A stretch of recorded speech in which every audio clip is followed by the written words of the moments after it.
Bonjour à toutes et à tous. Merci de votre présence, de votre fidélité, même pour certains. Alors le sujet d'aujourd'hui a donné lieu à diverses blagues de plus ou moins bon goût, à des histoires drôles, à des sketchs, à des spectacles même. Je ne sais pas si vous vous souvenez du fameux les femmes viennent de Vénus, les hommes de Mars, etc. Les clichés sur les femmes qui ne savent pas lire une carte routière, ou les hommes qui n'écoutent rien de ce qu'on leur dit, ou les hommes qui ne savent pas faire deux choses à la fois, alors que les femmes... Bon, voilà. Ce panel de clichés auxquels on nous a habitués depuis longtemps, même si vous avez devant vous l'exemple d'une femme qui ne sait pas lire une carte routière, mais je pense que ça n'est pas du tout lié au fait que je sois née fille.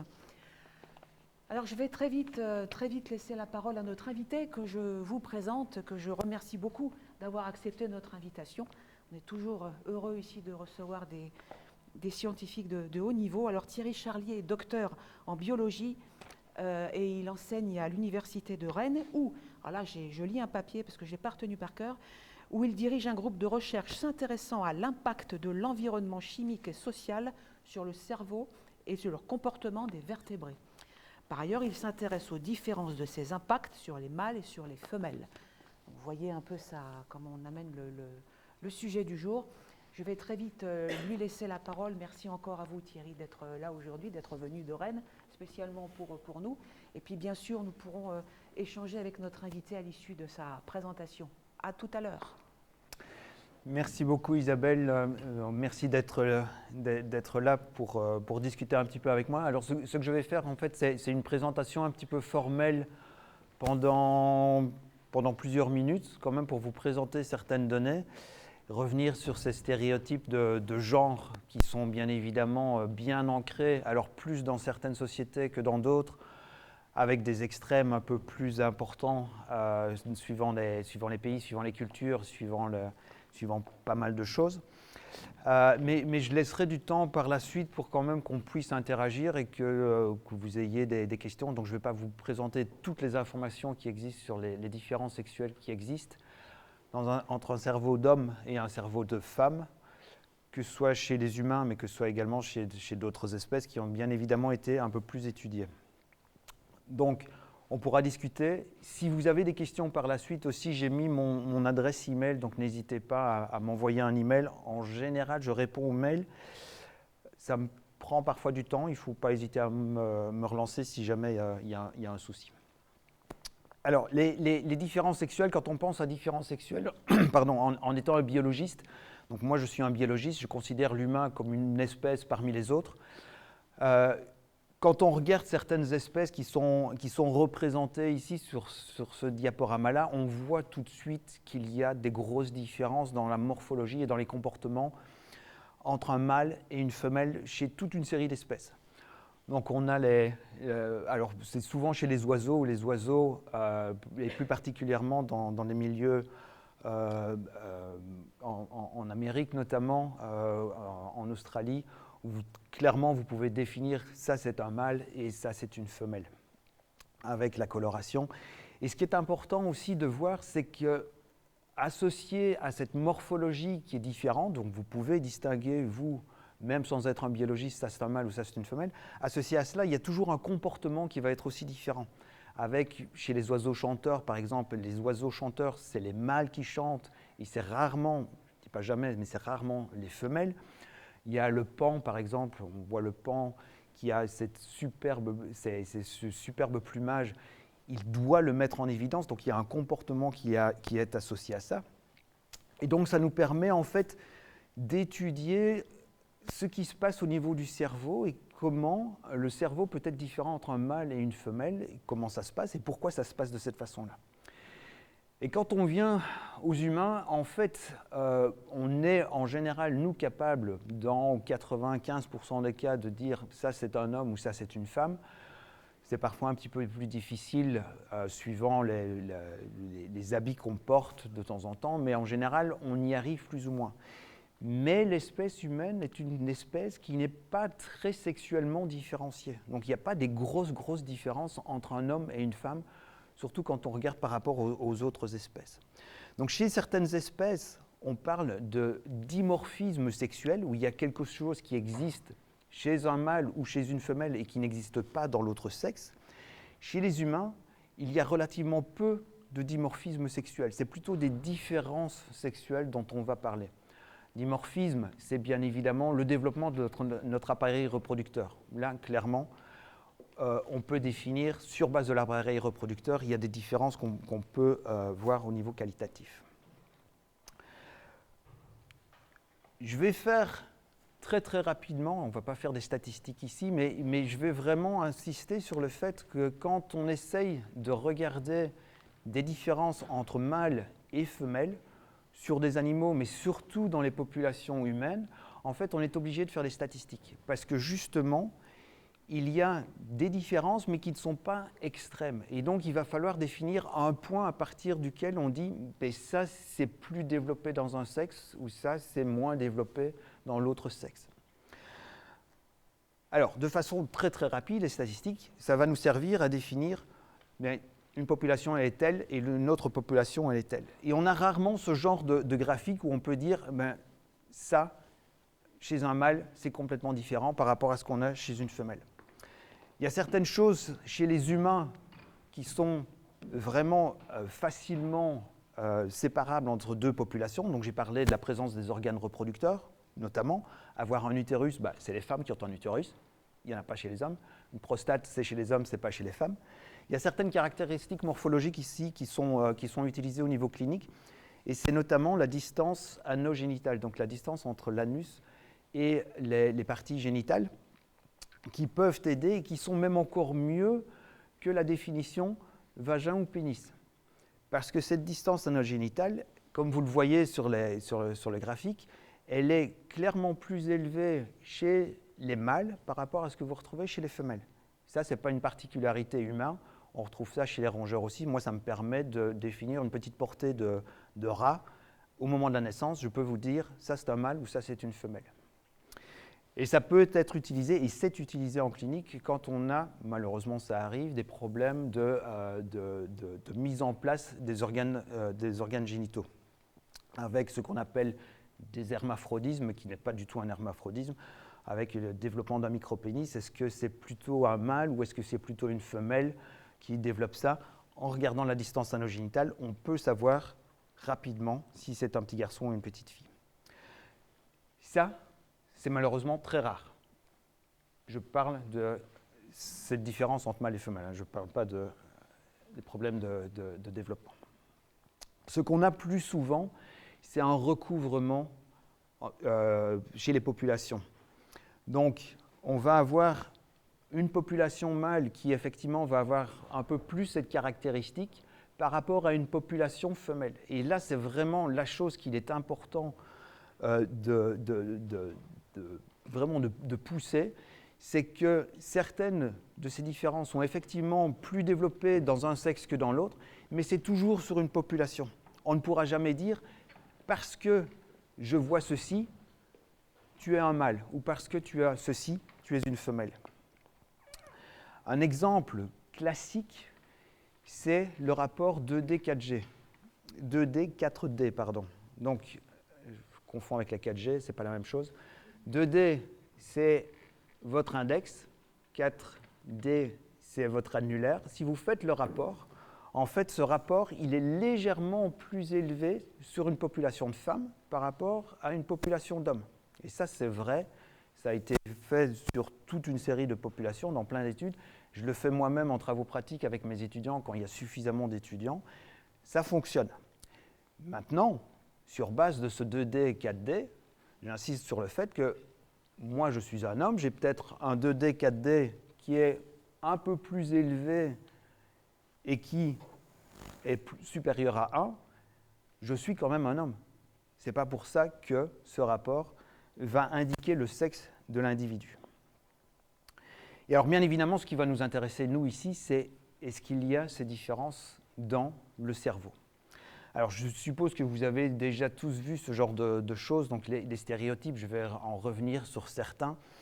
Il y a des grosses différences entre un cerveau d'homme et un cerveau de femme, et je vous montre ici quelques exemples où on insiste sur le fait d'avoir le centre de repassage qui est extrêmement petit, l'aptitude aux travaux domestiques qui est très très peu développée, et alors il y a une cellule de la visée dans la cuvette des WC. Et puis alors chez la femme, l'hémisphère du besoin d'engagement, bref, il y a toute une série de choses, et on considère qu'un cerveau d'homme et un cerveau de femme est complètement différent. En termes de comportement aussi, il y a toute une série de stéréotypes. Stéréotypes du dessin. Donc, je ne sais pas si vous connaissez cette bande dessinée que j'adore, c'est Calvin et Hobbes. Vous avez le petit garçon qui me montre, moi, ton petit dessin. Ah, des jolies petites fleurs, c'est très joli. Les filles s'occupent de détails sans envergure. Et toi, qu'as-tu dessiné? Moi, j'ai dessiné un B1 qui explose New York. C'est du stéréotype, bien évidemment, mais comme je vais le montrer, en fait, il existe quand même certaines différences dans les capacités de dessiner et dans les motifs qui vont être dessinés chez les petits-enfants. Une fois encore, c'est des différences qui sont relativement faibles, pas du tout aussi extrêmes que cela. Mon petit garçon dessine des fleurs et des personnes, je ne me tracasse pas du tout de savoir si c'est un petit garçon ou si c'est une petite fille. Un autre stéréotype bien connu que Isabelle a mentionné, c'est cette histoire de trouver son chemin à l'être d'une carte. Vous avez ici le fameux petit dessin, je ne sais pas si vous avez déjà eu l'occasion de le voir, c'est votre mission, c'est vous allez chez Gap et vous allez acheter un pantalon. Vous avez l'homme qui va chez Gap, effectivement, qui achète son pantalon, ça lui a pris 6 minutes, ça lui coûte 33 €. La femme y va de façon indirectement, il y a un centre commercial, ça prend en fait 3 heures et 26 minutes avec un coût de 876 €. Pardon. Donc ça, c'est bien évidemment un stéréotype aggravé, mais par contre, on sait qu'il y a des publications qui ont montré que les capacités cognitives en 3 dimensions sont légèrement différentes entre hommes et femmes, et qu'au fur et à mesure du temps, donc les premières études ont été réalisées dans les années 80-90, il y avait des différences statistiquement significatives dans les capacités cognitives tridimensionnelles chez les hommes et chez les femmes. Et puis au fur et à mesure du temps, au fur et à mesure qu'il y a des niveaux d'éducation qui vont être similaires entre hommes et femmes, on retrouve de moins en moins ces différences. Et la plus extrême, je pense, c'est les capacités mathématiques. Si vous regardez des papiers scientifiques des années 80-90, les hommes étaient bien meilleurs et avaient des capacités mathématiques bien supérieures aux femmes. Et puis maintenant, il n'y a presque plus rien comme différence entre capacités mathématiques. Et je vous montre bien évidemment l'exemple de Mariam Mirzakhani, qui est une femme, bien évidemment, et qui a reçu la médaille Fields, donc qui est l'équivalent d'un prix Nobel en mathématiques. Donc les femmes et les hommes ont des capacités mathématiques qui, a priori, sont exactement les mêmes, mais peut-être avec des stratégies qui sont différentes, et c'est la chose sur laquelle je vais revenir par la suite. Donc un gros souci quand on travaille avec les humains, c'est de savoir faire la distinction entre ce qui est sexe et ce qui est genre. Le genre, c'est une construction sociale, c'est comment on a été éduqué, c'est comment on est considéré dans une société. Et bien évidemment, dans certaines sociétés, dans certains pays, ces différences de genre sont extrêmes. Et puis dans d'autres sociétés, je pense plus particulièrement à ce qui se passe en Norvège, Suède, Finlande, ces différences de genre sont bien moindres. Et donc on retrouve clairement moins de différences dans toutes ces capacités que je viens de démontrer. Mais par contre, il existe quand même des différences sexuelles. Et les différences sexuelles, c'est en fait ce qui fait de vous un homme ou une femme, c'est-à-dire votre biologie. Une des raisons pour lesquelles on s'intéresse pour le cerveau des différences entre hommes et femmes, c'est non seulement, alors moi personnellement, et je l'avoue, c'est parce que ça m'intéresse, j'ai envie de savoir, mais bien évidemment, en termes médicaux, il y a une importance fondamentale également aussi de connaître, de savoir pourquoi il y a des différences au niveau du fonctionnement entre un cerveau d'homme et de femme, parce qu'il y a toute une série de pathologies, de troubles qui sont clairement sexuellement différenciés, avec certaines pathologies qu'on retrouve un peu plus chez des hommes et d'autres pathologies un peu plus chez des femmes.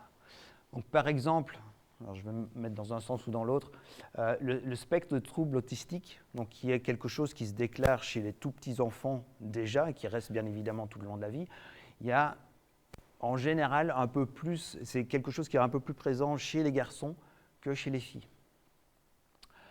Schizophrénie également plus important chez les garçons par rapport à ce que vous avez chez les filles. Et puis il y a d'autres troubles où c'est l'inverse, dépression majeure qui est plus élevée chez les femmes par rapport à ce qu'il y a chez les hommes. Alors quand on pense à dépression, bien évidemment, c'est un mélange de sexe et de genre aussi. Une femme en général, elle doit travailler, et quand elle rentre à la maison, elle doit s'occuper des enfants, elle doit faire la cuisine, bref, une charge mentale qui est extrême par rapport à l'homme quand il rentre à la maison, en général, je dis bien en général, il fait un peu moins ce genre de choses-là. Ce n'est pas mon cas. Et donc, c'est toujours difficile de savoir, mais est-ce que c'est l'environnement social qui induit, qui aide au développement de ces pathologies, ou bien est-ce qu'il y a vraiment une base biologique pour expliquer ces pathologies? Alors, je vais revenir très très rapidement, parce que c'est quelque chose que vous connaissez, vous avez déjà vu, mais c'est vraiment pour insister sur le fait que cette base biologique dans les différences sexuelles, elle est due dans une certaine mesure à vos chromosomes sexuels, mais vos chromosomes sexuels, ils ne font pas grand-chose d'autre. Et je devrais peut-être dire qui est sur la photo. C'est Monsieur Jost, le professeur Jost, donc, qui était professeur à l'université de Strasbourg, qui a en fait décrit cette logique dans l'importance du développement du sexe. Ces chromosomes sexuels, en fait, ils ne sont là que pour permettre, majoritairement, je vais dire, pour permettre le développement des ovaires ou des testicules. Et c'est parce qu'on a un chromosome Y qu'on forme des testicules. Sans ce chromosome Y, on ne forme pas de testicules, on forme des ovaires. Et ces gonades, elles vont être importantes parce qu'elles vont sécréter des niveaux hormonaux qui vont être différents entre des hommes et des femmes. Donc les hommes vont en général avoir une tendance plus importante à sécréter de la testostérone, et les femmes plus d'œstrogènes. Ça ne veut pas dire que la testostérone, c'est l'hormone mâle et que les œstrogènes, c'est l'hormone femelle. Je sécrète et tous les hommes sécrètent des œstrogènes et toutes les femmes sécrètent de la testostérone. C'est juste une question de quantité et de timing. Et ce qui est vraiment fondamental, et quelque chose qu'on a tendance à oublier ou à ne pas savoir, mais que des collègues oublient, c'est le fait que la testostérone, ce n'est pas juste une hormone qui est présente à l'âge adulte, au moment de la puberté, et puis qui va rester à l'âge adulte pour nous permettre de nous reproduire. C'est une hormone qui est déjà présente pendant le développement embryonnaire, pour permettre le développement des testicules notamment, mais pour permettre le développement d'autres choses aussi. Et surtout, c'est que quelques semaines après la naissance, chez les petits garçons, vous avez de nouveau un pic de testostérone pendant quelques mois. Et ce pic de testostérone, on ne sait pas exactement à quoi il sert, mais il va probablement agir sur l'entièreté de notre système, y compris sur notre cerveau. Puis chez les femmes, vous avez aussi une activation de ces stéroïdes, mais à différents moments. Et donc, il y a une question de timing. C'est quand je sécrète ces hormones et quel va être l'impact sur l'organisation de votre système. Et ce niveau hormonal, en fait, il va agir sur tout notre corps, mais également sur notre cerveau. Et ce qui va être important de comprendre, et qu'on ne comprend toujours pas à l'heure actuelle, c'est de se dire, mais ces hormones, elles vont agir sur mon cerveau et je vois des différences dans le cerveau, et je vais en présenter quelques-unes, mais est-ce que ces différences, elles sont là pour nous permettre d'avoir un comportement spécifique, ou bien parce qu'on a trop d'hormones, il faut essayer de trouver un moyen de contrer l'importance de ces hormones. C'est un petit peu complexe, mais les différences qu'on a dans le cerveau, en fait, vont peut-être être dues à la limitation d'autres types de comportements. Et bien évidemment, on peut avoir dans certains cas donc le sexe chromosomique qui peut agir directement sur ces capacités morphologiques dans le cerveau et au niveau périphérique, mais vraiment en général, et je vais vous le montrer, ce sont les hormones qui sont impliquées. Quand on essaye d'étudier l'impact des hormones sur notre cerveau, bien évidemment, la très grande majorité des études qui ont été réalisées, c'est sur des animaux. Parce qu'on peut tester de façon causale l'impact d'une molécule. Je mets la molécule, est-ce que je vois quelque chose? Chez les humains, c'est bien évidemment plus compliqué. J'ai peu de personnes qui arrivent dans mon labo et disent « J'aimerais bien être castré, que vous me mettiez de la testostérone et des œstrogènes et qu'on voit ce que ça fait dans mon cerveau, je vous donne mon cerveau après. » C'est plus compliqué. Par contre, il existe, alors dans certains cas, certaines études qui sont faites sur des personnes saines, où on fait certains traitements, on peut castrer pendant une certaine période chimiquement. Il y a des études qui ont été réalisées aux Pays-Bas notamment. Et puis vous pouvez aussi demander à certaines personnes qui ont certaines pathologies. Ces pathologies, c'est une des pathologies qui est la plus étudiée, c'est ce qu'on appelle le CH. Donc c'est une hyperplasie de la glande surrénale. C'est un petit peu barbare comme nom, mais c'est simplement votre glande surrénale qui fonctionne moins bien et qui va produire beaucoup plus d'androgènes que la normale. Et donc chez les femmes qui sont atteintes de ce genre de pathologie, elles ont plus d'androgènes et elles sont virilisées au niveau périphérique, mais également au niveau de comportement. Je vais vous montrer des exemples. Si je vous dis, ou si l'hypothèse est, ces stéroïdes vont agir sur notre comportement, ça veut dire qu'ils vont agir sur notre cerveau. S'ils agissent sur notre cerveau, ça veut dire que notre cerveau doit être capable de répondre à ces stéroïdes. Et est-ce que c'est vraiment le cas? La réponse, elle est bien évidemment oui. Donc je vous montre, je fais une petite comparaison ici à votre droite. Non, je vais y arriver, c'est votre gauche. À votre gauche, c'est à ma droite, vous avez un cerveau de rat.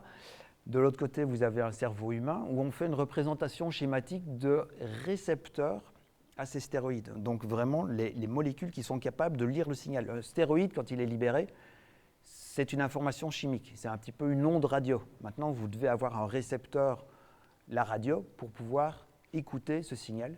Ce sont les récepteurs. Ces récepteurs, ils sont présents dans le cerveau aux mêmes endroits chez toutes les espèces. Donc vous pouvez prendre un poisson, vous pouvez prendre un rat, un oiseau ou un humain. Vous avez des récepteurs à ces stéroïdes qui sont présents. Et chez les humains, j'irai même un petit peu plus loin, c'est qu'il y a des zones qui, normalement, chez les autres espèces, ne possèdent pas ces récepteurs aux stéroïdes, et nous les avons. Notamment dans le thalamus, c'est une région qui est importante pour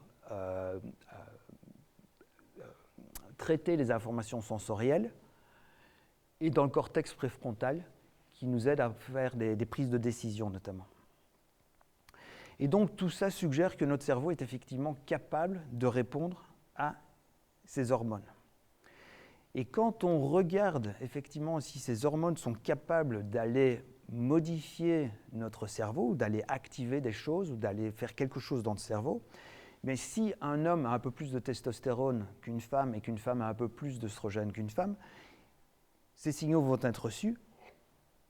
Et quand on regarde ce qui se passe dans les cerveaux, quand on essaie de faire les différences de structure entre des cerveaux humains, hommes et femmes, donc vous avez en bleu, donc je vais vous mettre une petite vidéo, vous allez en bleu des zones qui sont un peu plus développées chez les hommes que chez les femmes. Attention que ce n'est pas des modifications de 50%, c'est parfois des modifications de 2 ou 3%, ce n'est pas beaucoup, mais c'est statistiquement significatif. Et puis en jaune, c'est inverse, donc c'est plus développé en général chez les femmes que chez les hommes. Ça marche. Donc vous voyez en bleu pas mal de régions, et puis en jaune, pas mal de régions aussi qui sont sexuellement différenciées, donc qui sont plus développées dans un sexe par rapport à ce que vous avez dans un autre sexe. Donc ça, c'est en quantité de cellules. Et puis on peut regarder, bien évidemment, c'est un cerveau, ce n'est pas juste les cellules qui sont importantes, c'est la façon dont ces cellules vont communiquer les unes avec les autres. Et il y a des études qui ont été réalisées par imagerie magnétique qui permettent notamment de voir quels sont les réseaux neuronaux qui existent et si elles sont plus développées chez des hommes ou chez des femmes. Et là, cette étude montre en fait, et là je crois qu'il n'y a pas photo, on comprend très bien qu'il y a une latéralisation qui est beaucoup plus importante en général dans les cerveaux de femmes. C'est ce que vous avez ici, avec un échange d'informations entre gauche et droite. Et ça confirme des études qui ont été réalisées précédemment, où on regardait le corps calleux. Donc le corps calleux, c'est un gros réseau de fibres qui vraiment permet aux deux hémisphères de communiquer, qui, dans certaines parties, est plus volumineux chez les femmes que chez les hommes. Et puis ce que vous avez ici chez les hommes, c'est des communications plutôt antéro-postérieures, donc de l'avant vers l'arrière du cerveau, il y a un peu moins sur les côtés. On peut aller un tout petit peu plus loin en se disant, mais est-ce qu'on peut voir s'il y a des cellules qui sont différentes entre des hommes et des femmes? La différence la plus importante qui existe, et ça a un certain sens, c'est ce que vous retrouvez dans cette toute petite région du cerveau, ça s'appelle la région infundibulaire. Vous ne connaissez probablement pas cette région, mais c'est la région qui est importante pour la sécrétion hormonale. Et qu'est-ce qui est significativement différent entre un homme et une femme? C'est qu'une femme, elle est capable d'ovuler, et qu'un homme, je suis désolé, on n'en est pas capable. Et qu'il y a ce contrôle de l'ovulation, en fait, il ne se fait pas au niveau de vos ovaires, il se fait au niveau du cerveau. Et donc, on peut voir facilement, moi je peux voir, si on me dit que c'est un adulte, je peux voir facilement, ça c'est une femme adulte ou ça c'est un homme adulte, majoritairement. Et vous avez des grosses différences ici avec cette partie du cerveau qui est beaucoup plus développée, qui a certains neurotransmetteurs et certains neuromodulateurs qui sont présents chez la femme et qui sont, pour ainsi dire, absents chez l'homme. Et puis, parfois, c'est l'inverse. Il y a d'autres régions qui sont plus développées chez les hommes que chez les femmes. Ici, vous avez une autre région où on marque en fait un autre type de neurotransmetteur. Et on voit très clairement ici sur cette image, donc ce sont toujours des cerveaux humains que je vous montre ici. Dans cette région du cerveau, c'est beaucoup plus développé chez des hommes adultes par rapport à ce que vous avez chez les femmes. Je vais y arriver. Et le gros problème, jusqu'à présent en tout cas, c'est qu'on regarde, une fois encore, sur une population. Donc une population d'hommes, vous avez ça qui est plus développé par rapport à une population de femmes. Et puis dans une autre région, c'est une population de femmes, c'est plus développé dans cette région-ci par rapport à ce qui se passe chez un homme. Il y a cette étude qui est sortie il y a maintenant un certain nombre d'années qui s'est en fait intéressée aux différences individuelles. Vous, en tant qu'individu, est-ce que vous avez un cerveau d'homme ou est-ce que vous avez un cerveau de femme? Et la réponse est, ça n'existe pas un cerveau d'homme et ça n'existe pas un cerveau de femme. Certaines régions de notre cerveau vont correspondre à notre sexe, et donc si sur une population, cette région du cerveau est plus développée chez les femmes, en étant une femme, vous allez effectivement avoir cette région du cerveau qui est un peu plus développée, et puis d'autres femmes vont se dire, ben non, moi cette région-là, elle n'est pas aussi développée que chez une femme, elle ressemble plus à ce qu'on a chez un homme.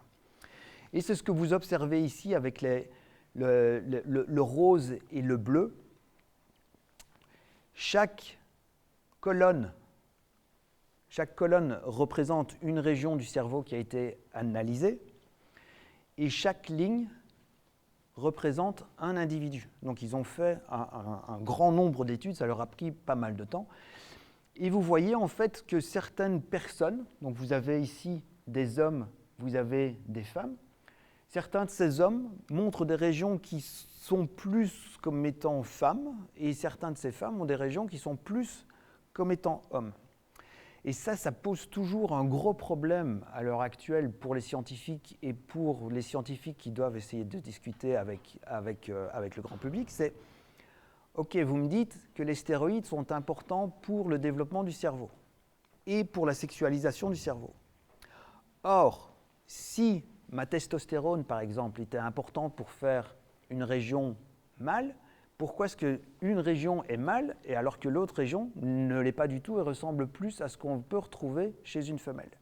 La réponse, elle est « je ne sais pas et personne ne sait ». Et c'est probablement parce qu'une fois encore, il y a non seulement l'impact des hormones, l'impact de nos chromosomes, Mais il y a aussi, donc ça c'est des études qui ont été faites en Israël, l'impact du genre.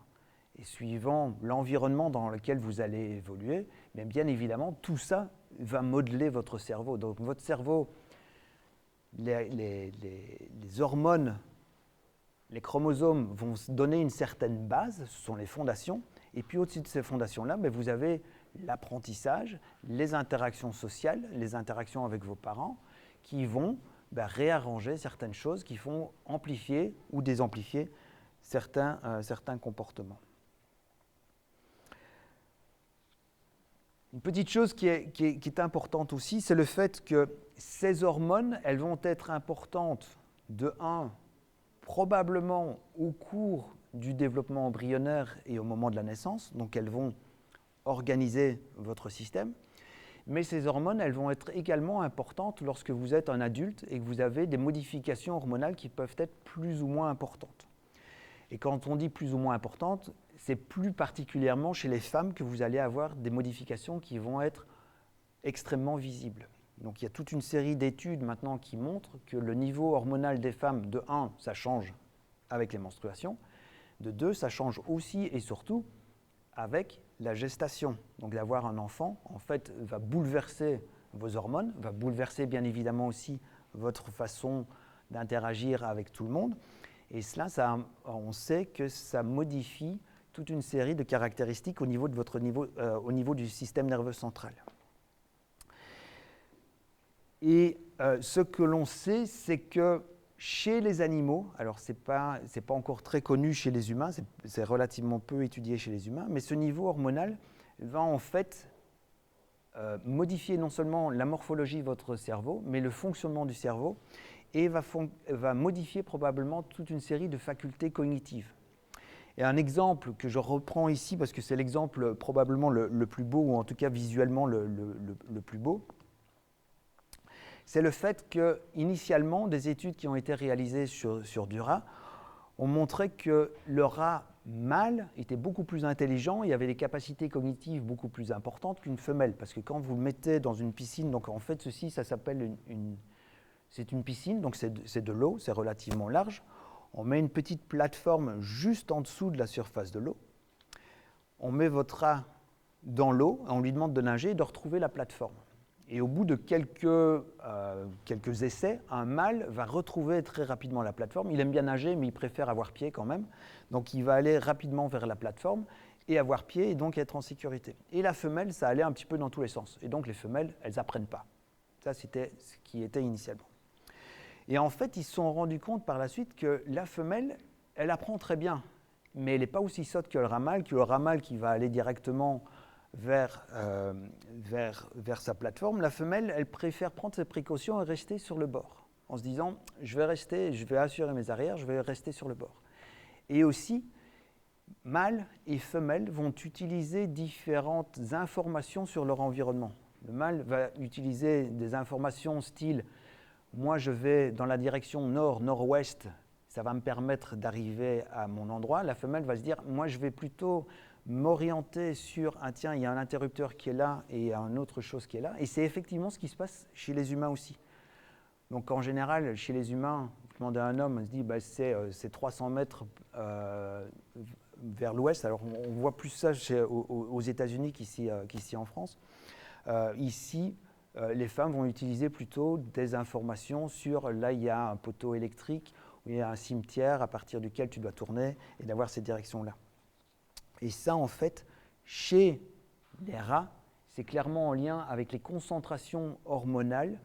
Si vous modifiez ces concentrations hormonales, comme vous le voyez ici, avec la testostérone, ces rats mâles vont utiliser différentes informations et donc vous utilisez différents types de stratégies pour arriver à quelque chose d'important.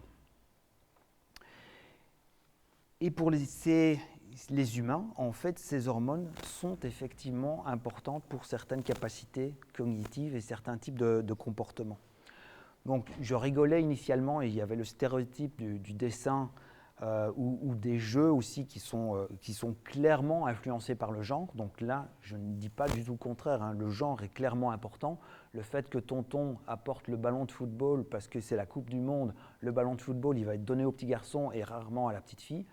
Il va y avoir cet impact-là sur les choix du jeu, et ça a été montré.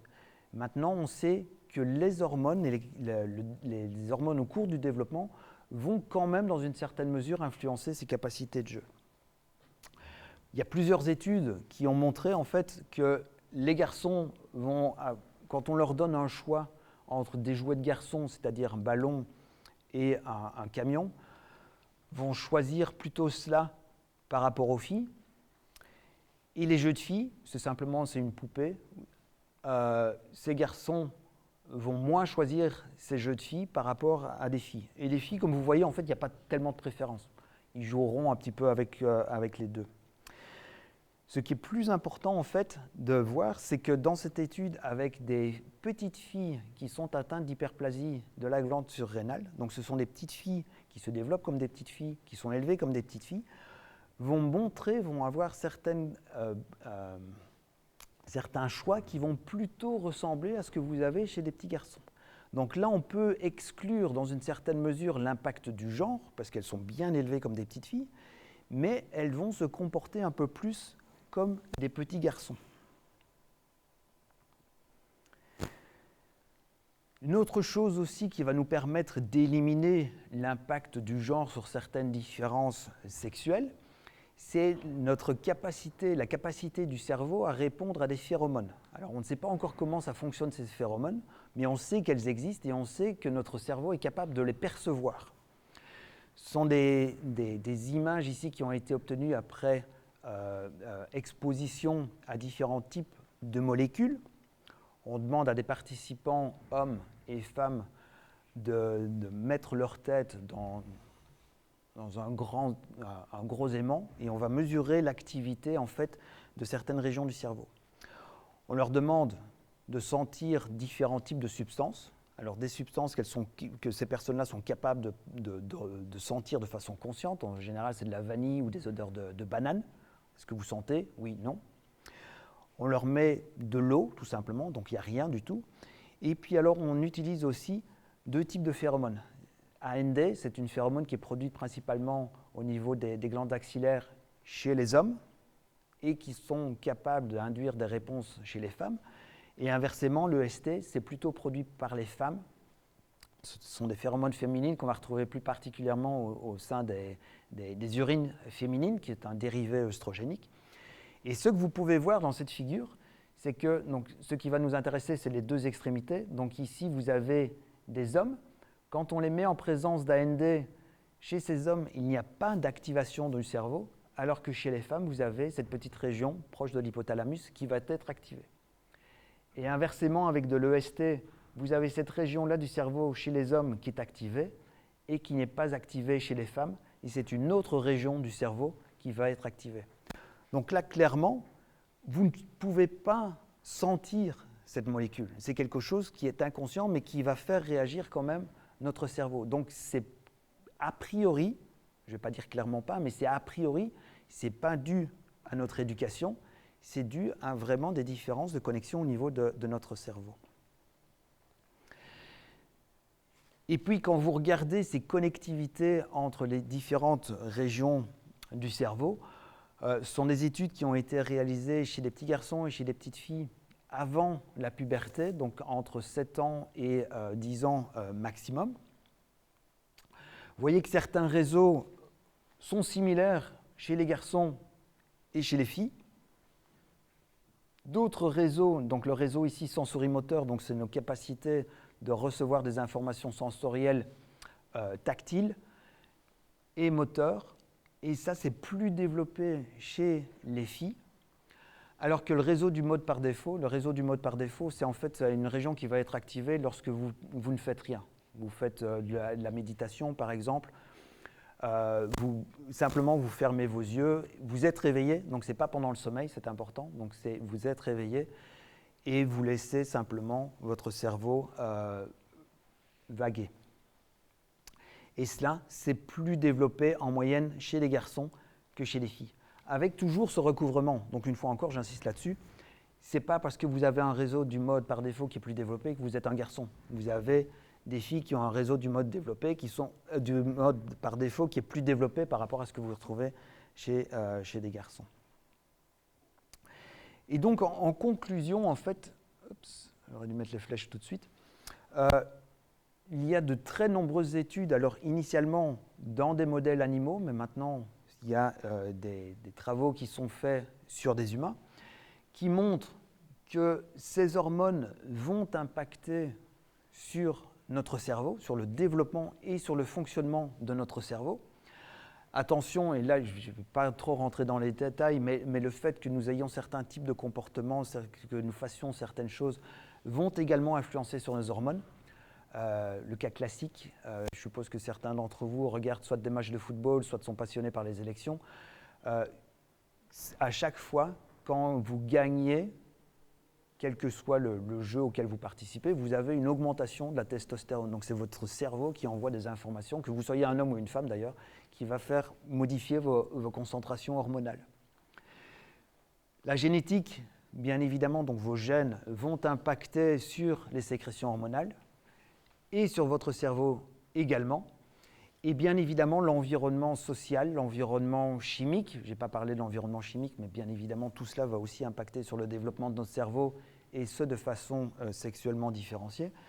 Tout ça va nous permettre d'avoir des comportements, des facultés cognitives, et malheureusement, associés à ça, certains troubles et certaines pathologies qui vont être sur des populations sexuellement différenciées. Donc avec parfois plus chez les hommes, parfois plus chez les femmes. Et je vais m'arrêter là pour cette partie de la discussion, donc je peux répondre à vos questions si vous avez des questions. Alors je vais simplement m'approcher de vous pour les questions, pour que les personnes qui sont à distance ou pour les replays ensuite, pour les rediffusions, qu'on puisse bien entendre les questions que vous posez. Alors la première question, c'était par rapport au diagramme de tout à l'heure. En fait, la page d'avant montrait que c'est l'ovulation chez les femmes qui faisait que il y avait un développement du cerveau à cet endroit, mais je n'ai pas compris chez les hommes, quelle est la spécificité qui faisait que c'était plus développé chez l'homme que chez la femme. Ceci. Oui. Ah, en fait, alors... C'est peut-être trop compliqué à expliquer. Non, mais effectivement, donc il y a certaines choses qui peuvent être plus développées chez les hommes ou chez les femmes. Parfois, on arrive vraiment à mettre en évidence, comme pour le contrôle de l'ovulation, on sait que c'est parce qu'il y a des changements dans le cerveau qu'on va avoir une réponse physiologique telle. Et puis, il y a d'autres régions du cerveau, comme celle-là, par exemple, qui est impliquée dans plein de choses. Et probablement ce qui se passe là, parce qu'on voit aussi des différences au niveau des amygdales, donc pas celles que vous avez là, mais plutôt celles que vous avez dans le cerveau, qui en fait sont impliquées notamment dans des aspects émotionnels et des réponses à l'anxiété. Et là, on sait qu'il y a des différences entre hommes et femmes qui seraient peut-être en lien avec des différences qu'il y a à ce niveau-là. Mais ça, c'est une région du cerveau qui reçoit plein d'informations sensorielles, qui va traiter ces informations sensorielles. Donc, ce que je peux vous dire, en tout cas, c'est que les informations sensorielles vont être traitées différemment. Et puis, ça s'arrête là. J'ai une autre question, si personne... Est-ce que vous avez pris en compte, par exemple, pour la femme, la ménopause? Est-ce qu'il y a des choses qui diffèrent justement parce qu'après la ménopause, il y a un changement de sécrétion, de testostérone? Oui. Alors, oui, j'ai parlé de la gestation. La ménopause, c'est l'effet inverse. Et oui, il y a clairement toute une série de choses qui vont être déclenchées en lien avec la ménopause. Alors, bien évidemment, il y a une grosse variabilité interindividuelle, mais l'exemple le plus facile à comprendre, c'est la ménopause, en général, est liée chez pas mal de personnes à des bouffées de chaleur.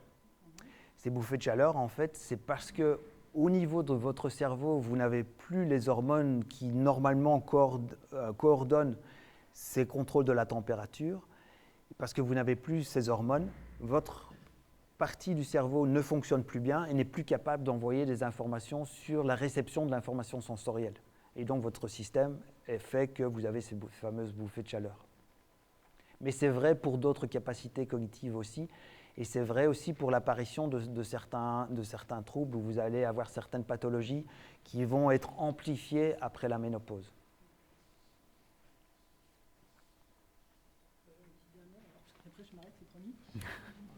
La planche que vous avez montrée avec les phéromones, Oui. vous avez parlé donc d'hommes, de femmes, de phéromones. Pour moi, alors j'ai peut-être une fausse interprétation des phéromones, mais pour moi c'était quand même ce qui faisait l'attirance entre un mâle et une femelle. Est-ce que vous avez intégré, alors c'est faux peut-être ce que je viens de dire, non? Non, alors ça va dépendre des phéromones, mais dans ce cas-ci, c'est vrai. Ouais. Et du coup, vous avez mis en corrélation l'attirance sexuelle de la personne? Est-ce qu'un homosexuel femme ou un homosexuel homme sera plus attiré par l'EST, par exemple une femme homosexuelle? En fait, donc je ne l'ai pas dit, mais au centre, vous avez des hommes homosexuels. Ah, d'accord. Et donc ces hommes homosexuels sont capables, eux, de répondre à l'AND. Alors que les hommes hétérosexuels ne le sont pas. Donc il y aurait quelque chose qui ressemble plus à ce que vous avez comme réponse chez les femmes. Par contre, au niveau de l'EST, c'est la même chose que les hommes hétérosexuels. Donc les phéromones, c'est non seulement pour l'attirance sexuelle, mais c'est pour toute une série d'autres informations.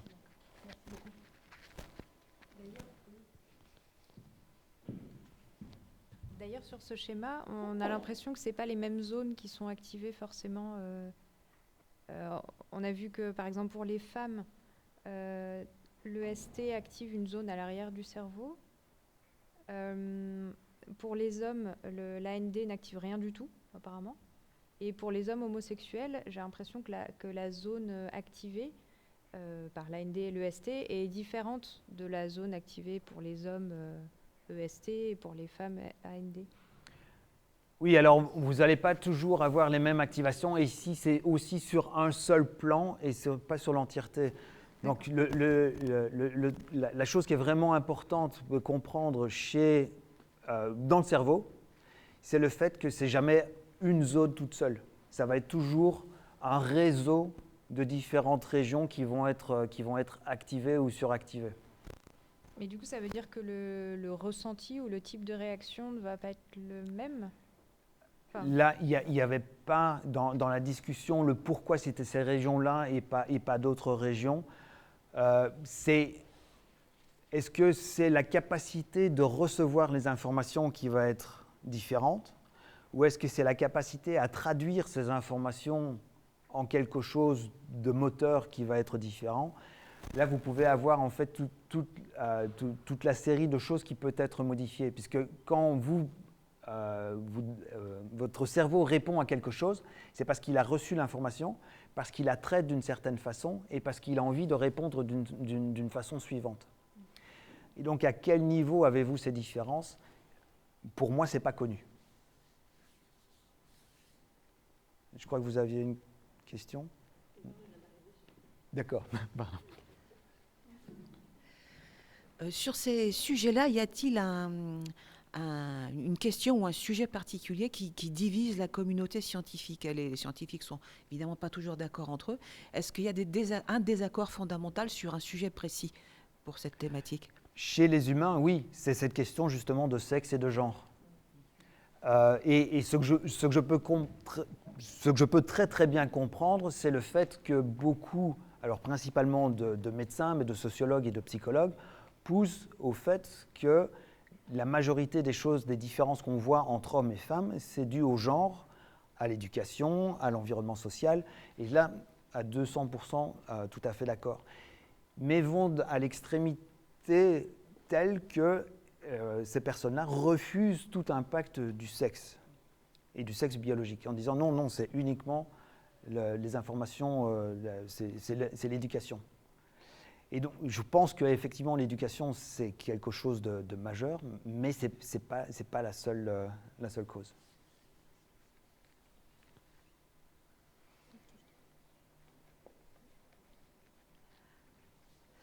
Alors, quand vous avez présenté les maladies, oui. Voilà, j'ai pas très bien compris.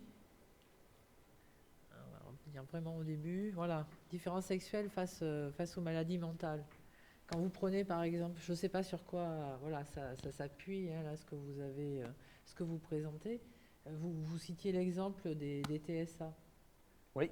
On peut se poser la question, parce que vous disiez que c'était majoritairement, en tout cas, au niveau des jeunes enfants, c'était plutôt Les garçons. masculin, les garçons. Voilà.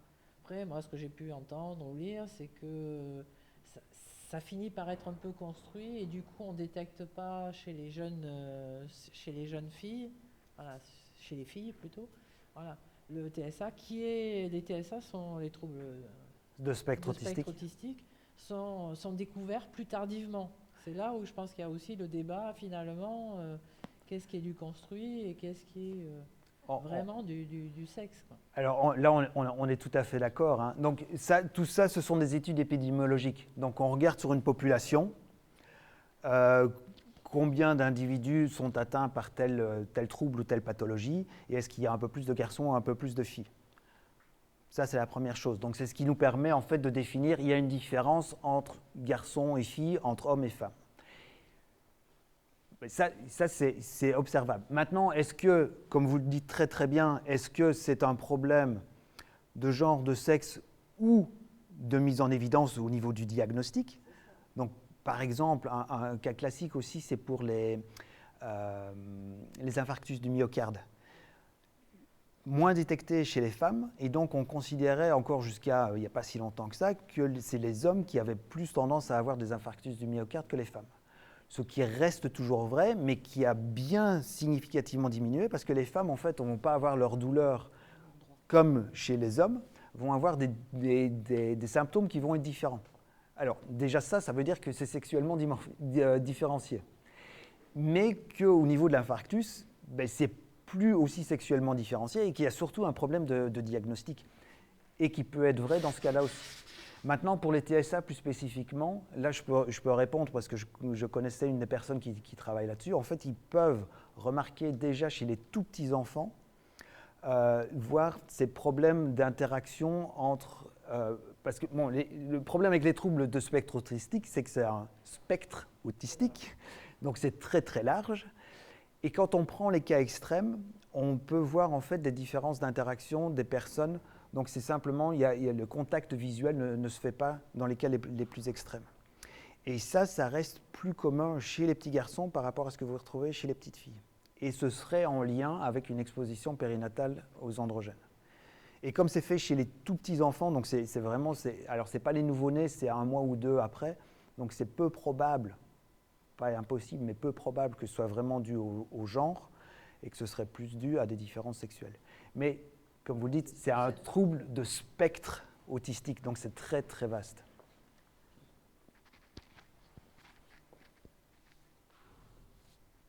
On voit toute la difficulté et le danger de certains biais. Il y a des biais à tous les niveaux. Ça induit forcément des biais de diagnostic. Bien sûr.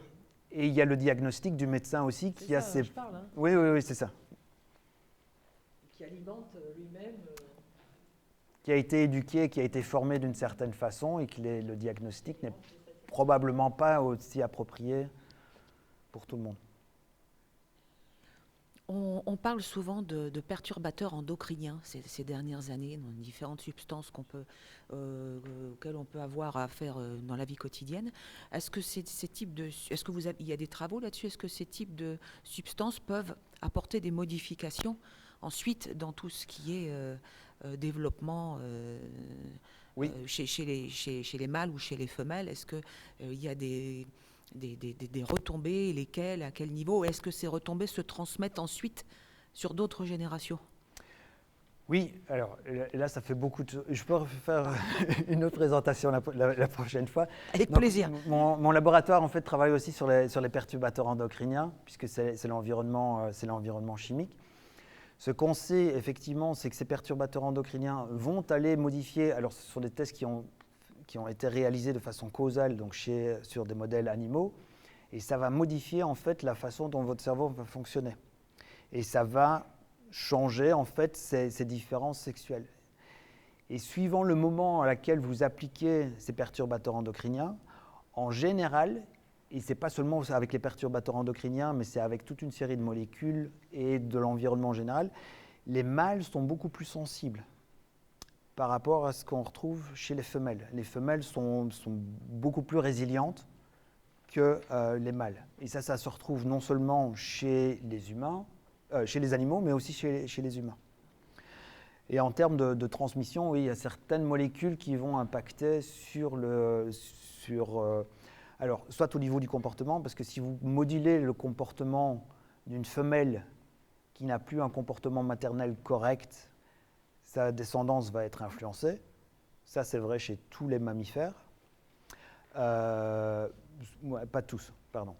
Sur beaucoup de mammifères. Et en plus, vous allez probablement modifier la physiologie, et notamment les gènes et la façon dont ils vont être lus, donc tout ce qui est facteurs épigénétiques, et qui vont se retrouver dans la descendance aussi. C'est pas que donc chez les humains, comme chez tous les animaux, on est exposé à des perturbateurs endocriniens. Ça, c'est clair et net. C'est juste une question de savoir quelle quantité est-on exposé, plutôt que de savoir si on y est exposé ou pas. Et savoir comment notre système va répondre. Alors, les humains sont a priori relativement résilients de façon générale aux perturbateurs endocriniens, mais ils vont avoir un impact, et c'est clair, ça a été démontré et redémontré, ils vont avoir un impact sur le développement du cerveau, et pas toujours de la même façon que vous soyez un homme ou une femme. Merci. Attendez, qu'on vous entende bien. C'est bien, je fais mon sport de la semaine. Quand on parle de perturbateurs endocriniens, ça peut être des produits naturels ou c'est forcément des produits... Alors, par définition, un perturbateur endocrinien, c'est une substance qui est présente dans l'environnement et qui va affecter votre système endocrinien et donc affecter la survie ou la reproduction de l'individu. Donc ces substances-là, on y pense plus particulièrement, c'est les substances d'origine anthropogénique, dans des cosmétiques, des pesticides, le bisphénol, mais ça contient aussi des molécules que vous pourriez retrouver dans l'environnement de façon naturelle. Un exemple classique, c'est des molécules que vous pourriez retrouver dans du soja, qui contient énormément de xénoœstrogènes. Le truc qui est important, c'est dans la définition du perturbateur endocrinien, c'est cette molécule-là va agir sur votre système endocrinien pour avoir des effets délétères. Donc si vous prenez du soja, oui, c'est clair, il y a des xénoœstrogènes. Est-ce que c'est dangereux de manger du soja? A priori, non.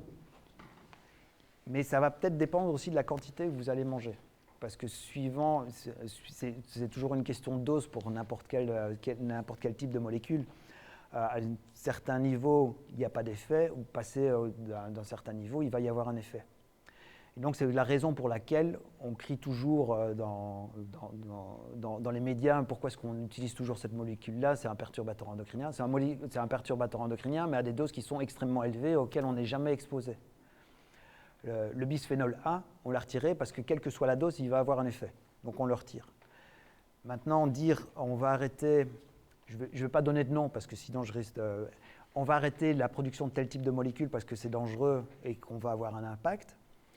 Oui, vous allez avoir un impact si vous êtes exposé à des quantités extrêmement importantes. Si je vous dis arrêtez de boire de l'eau, l'eau c'est dangereux. L'eau c'est dangereux si vous en buvez 15 litres par jour. Alors qu'1,5 litre par jour, c'est nécessaire. C'est la même chose avec les molécules qui sont utilisées par des grands groupes agrochimiques dont je ne citerai pas le nom. Et donc, je ne dis pas que c'est bien d'en avoir, c'est à partir de quel moment on va avoir cet impact sur le cerveau. Est-ce que ça va être différent entre un homme et une femme aussi?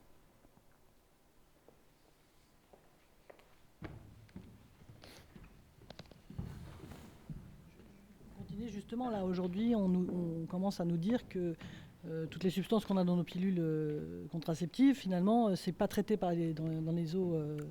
Et du coup, ça arrive. Donc, est-ce qu'aujourd'hui, on est déjà au niveau dangereux ou parce qu'on voit que les poissons deviennent mâles et femelles, on sort des choses. Ah, les pilules contraceptives pour la biodiversité. Non, mais qui fait que c'est dans les urines, donc c'est dans l'eau qu'on boit, nous aussi. Enfin, oui, mais c'est ça, c'est deux choses différentes en fait. Et oui, alors surtout chez certaines espèces qui sont extrêmement sensibles, donc toutes les espèces du milieu aquatique sont effectivement très sensibles. Et on sait que, alors ce n'est pas uniquement la pilule contraceptive, mais c'est un mélange de toute une série de choses qui vont influencer sur la différenciation sexuelle de ces animaux. Et alors, je ne vais pas utiliser le terme homme, je vais utiliser le terme humain, que je préfère. C'est non patriarcal. Chez les humains, en fait, ce n'est pas très clair. Et il y a deux, trois études qui se posent la question. Donc là, j'ai pas de réponse, il n'y a pas de réponse finie. Mais ce qu'il y a, c'est qu'a priori, donc les hormones vont augmenter la probabilité d'avoir certains petits problèmes, c'est clair. La puberté précoce, par exemple. Moi, j'entends parler autour de moi beaucoup de puberté précoce.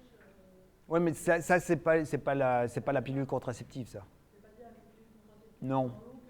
Non, c'est peut-être tout l'environnement, et encore, ça dépend des études, hein, parce que la puberté précoce, parfois c'est oui, parfois c'est puberté tardive, c'est toute une série de choses, y compris notre alimentation. Simplement le fait d'être alimenté, de bien être alimenté, ou trop bien être alimenté, avec toutes les quantités en graisse par exemple, va influencer sur le développement précoce de la puberté.